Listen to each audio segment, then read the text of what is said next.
Thank you, Deputy Speaker. I rise to enthusiastically support the motion put forward by the very enthusiastic member for Lawler and commend her contribution, and also the member for Bennelong. Particularly like to acknowledge the great victory by the Firebirds, as acknowledged by the earlier speakers. Deputy Speaker, I grew up in country Queensland, a town called St George, typical Queensland country town where the boys played footy and cricket and the girls played netball and softball. When I saw my sisters Debbie, Kerry and Megan play netball, sometimes on ant-bed courts and dusty courts, not everyone wore shoes when I grew up, but people always played competitively. Now, my sisters have the same imposing height that I have, and so they were all centres, that would shock the member for Lawler, I'm sure.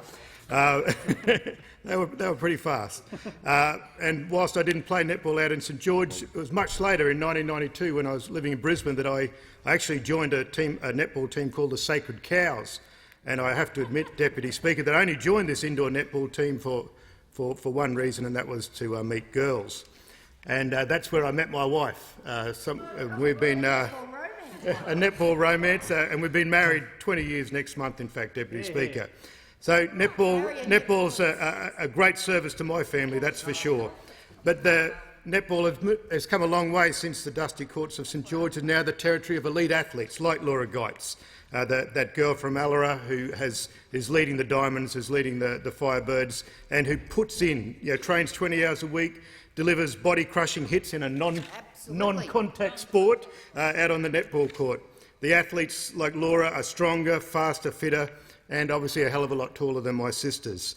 Netball Queensland, which is based in Maruka, where I live, tells me that there are around 52,000 participants in Queensland alone, and that number is growing.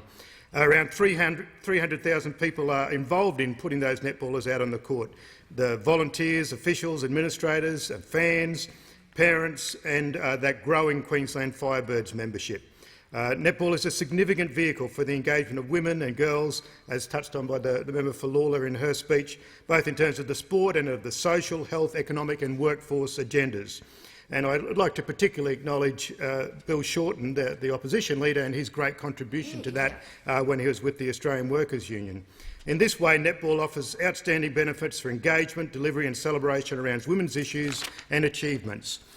This year has been a great success on and off the court for netball in Queensland. Obviously, the Queensland Firebirds, the most successful team in ANZ Championship history, who won the 2015 Championship Grand Final with that incredible quarter-final comeback against the New South Wales Swifts.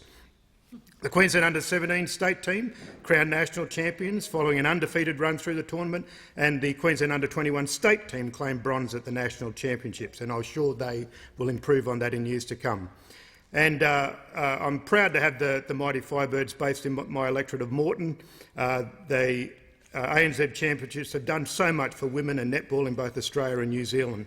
And I should also acknowledge the Commonwealth Bank for the great work that they did in years before that.